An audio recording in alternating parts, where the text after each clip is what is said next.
This is your daily briefing. You're most welcome to a little bit of housekeeping just to get us underway. Living on somebody else's enormous farm, there's absolute carnage going on out there with industrial bits of kit, very noisy. I've got an elderly dog that everything he does now, you know yourself, the moans, the aches and the groans. So that's what's going on. Okay, aliens haven't landed. Going to start you off with Nagelsmann. I think that's a good point to return to the conversation. We're going to talk about the slot machine. Dutch press, by the way, this morning suggesting that, you know, it's just a question of compensation before he comes. But I want to talk really about where we are. You know where I am. I've spent, 18 years, something like that, writing about Tottenham. I said to you, I didn't think the business model was right. I told you I didn't think they were right. They weren't football people. And it was proved when they were demolishing the stadium that they weren't, that they were not nice people, frankly. So Nagelsmann. So what happened with Nagelsmann? Because suddenly he was top of the pops and then gone.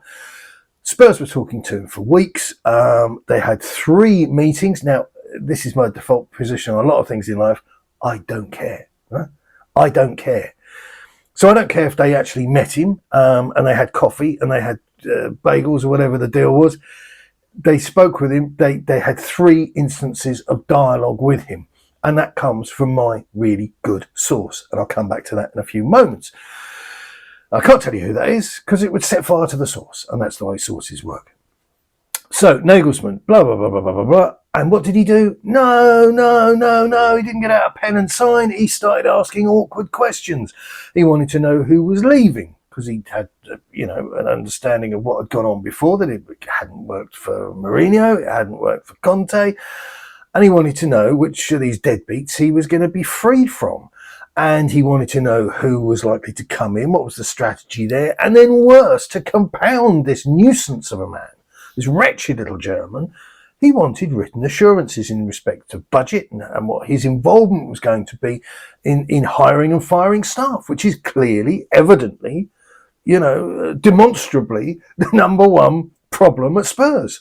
So Spurs, we're not changing our spots. We're very happy getting it wrong. Thanks very much. We've got 2 decades of getting it wrong behind us. And so they did the most stupid thing you can imagine.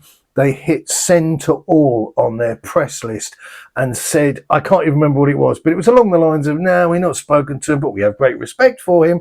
But yeah, we'll pass. He's not our cup of tea. Thanks very much. Which is just mind-blowing, absolutely mind-blowing. And of course, Alistair Gold, Dan Kilpatrick, bing, bing, messages come up. Yep, I can turn that into 500 words of drivel, publish. And that's my ache, all right? I just said to you about my source. If somebody tells me something, I take it to the grave. I'll never reveal who you are. But if I was doing what they do, you're living in your car, you're probably eating those Tums things because your diet is shot to pieces, motorway services, sandwiches, ginsters, all that nonsense. I'd say, yeah, the press officer told me. Yeah, just got a message from the press officer. It adds a little bit of authenticity to it. But no, I'm told. And they're doing all this moody, shady business about sharing information, which in itself I think is a divine thing. I get information, get rid of it. That's the way information works. That's the way you service everybody with openness. But not these guys. No. Spurs haven't spoken to him. He's not a cup of tea. Beggars can't be choosers. That's the phrase. It's a phrase that people use for a reason. And they enabled ENIC in looking like a deadbeat, a homeless person, refusing a hot meal, refusing a cup of tea, refusing a blanket. Beggars can't be choosers. And there was no logic to the idea that Spurs would have looked at Nagelsmann and gone, what's not to like? Why would you send him back? And of course, the next day, and this was the thing that kind of killed it for them, where it kind of pushed them, was the fact that we had Sammy Mockbell from the not particularly wild and crazy Daily Mail and Charlie Eccleshare from The Athletic both came out and they at least listened to the mood music from the fan base and said, hang on a minute, really? Didn't want this guy? What was wrong with him? So we ended up with a situation where that was dead. Spurs looked stupid. And then we've had this awful situation where you've got people like Brendan Rodgers being considered seriously by, I have to say, unworldly people. Last couple of days, Duncan Castles took advantage of the defeat against Brentford, submitted a piece to the already tarnished reputation of the Times, who are doing this paywall thing. Anyway, I'm not going to go down that rabbit hole, but we had this comedy thing where Alistair Gold had to come out and say, no, spoken to the club, and, they haven't been back to Nagelsmann because they've never spoken to him at all.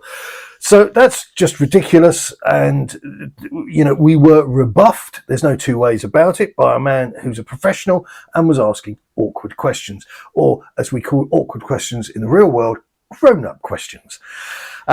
Arne Slot has then become number one choice on the basis that, not that he stepped forward in any respect, but it's like one of those volunteer sketches where everybody else takes a step backwards. Luis Enrique, Brendan Rodgers, your dad, my dad, just room meat that we ended up being on the list that the bookies were giving us. As I say, the Dutch press thinks Slot is coming. That's the general vibe. But I want to ask you how you feel about that. What I'm seeing online, and I'm not going to beat anybody over the head with this, but it's a bit like, when there's a big boxing fight on, a big pay-per-view fight, and people you've never ever had any dialogue, conversation with before, I'll tell you, I think you'll do him in the 8th round.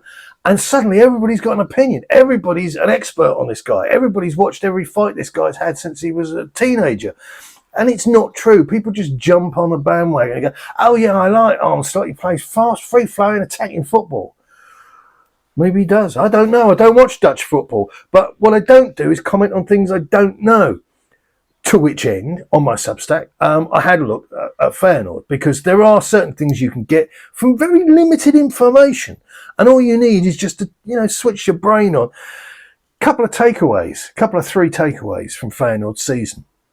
One was that lots of players scored plenty of goals, whereas at Spurs, diametric opposite, of just 2 or 3 people that chipped in with the overall tally. Whereas at Feyenoord, there were lots of guys that were getting 4, 5, 6, 7, 8 goals. So there's plenty of goals in that squad. That extends to a certain degree, to a lesser degree maybe, but certainly to make it worth sharing with you, with assists.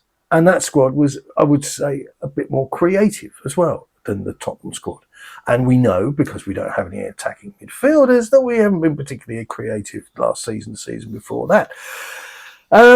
There's also the business that Feyenoord conceded very few goals in comparison with Tottenham. Spurs have been hemorrhaging goals. And I said to you, I think one of the last times I spoke to you, I said there were only 5, 6 teams in the division that had hemorrhaged as many goals as Spurs. And that went down to Spurs being in the top 2 after the Brentford game. So what is Slot going to bring to the party? We've been told that he plays attacking football. Well, I would suggest to you that if we look at his squad, that's because he has some pretty nifty attacking players. We're told that he involves youth. Well, he's going to have fun at Spurs because our under-21s were relegated last week. I'll just say that again for you, a little bit, relegated. So they might not be much good. So what's the deal? Why would he come to Tottenham? Well, if it's the same Daniel Levy that pooped the bed talking to Nagelsmann, then maybe Slot is impressed by the fabulous facilities and world-class stadium, which had no bearing at all on the failure or the lack of success, more correct grammatically, that Mourinho and Conte got themselves involved with. Now, you can't just overlook those 2 guys' failure at Spurs. It doesn't work like that. Yeah, you can say, oh yeah, he's a dinosaur, oh he's an Italian, or something else that is just blurting words. But Mourinho, he quit Spurs. Sorry, he was sacked from Tottenham. 6 days before a cup final, which tells you more about the not nice people at Enig. And he took the job at Roma early because that ate into his compensation from Spurs. And what did he do? Oh, it's only Roma. Yeah, He went and won the Europa Conference Cup. And now he's back in the Europa League final. So you can shout dinosaur, you can mumble all you want, but you're not making any sense, my friend. You're not making any sense at all.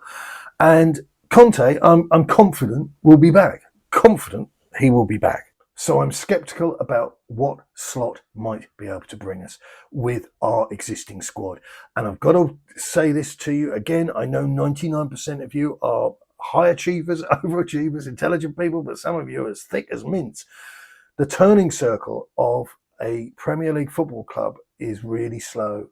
And the idea that we're going to fix this thing in one window, it's lamentable. It's risible that you would even think it. So I'm kind of sceptical about what the slot machine could bring to N17, given the huge and notable differences between his title-winning squad and what we have to offer him here. You can't just keep saying, yeah, but Harry Kane is brilliant. It doesn't work like that. If you're so daft that you're shouting Levy in the morning and I've renewed my season ticket in the afternoon, the Spectrum brothers, I'm thinking specifically of you, then good luck to you. If you're so daft that you want to enable fraudsters like Paratici and like Daniel Levy, then good luck to you. There is a phrase, a nation gets the government it deserves. And looking at many of the voices online from Tottenham fans, I'm wondering if this isn't it. This is as good as it gets for you. Again, I wish I had more cheer, but I don't see the joy here. I'm struggling to see the joy. If you can make a good case, don't tell me I'm negative. Don't tell me I'm boring. We all know that. Make your case coherently in the comments. Tell me why I should feel some sort of, that sort of, oh, Christmas is coming. What am I going to get from Father Christmas? Tell me where that frisson, that excitement should come from. Because I just don't feel it. That's it for now. Good luck. And despite everything, keep it Tottenham.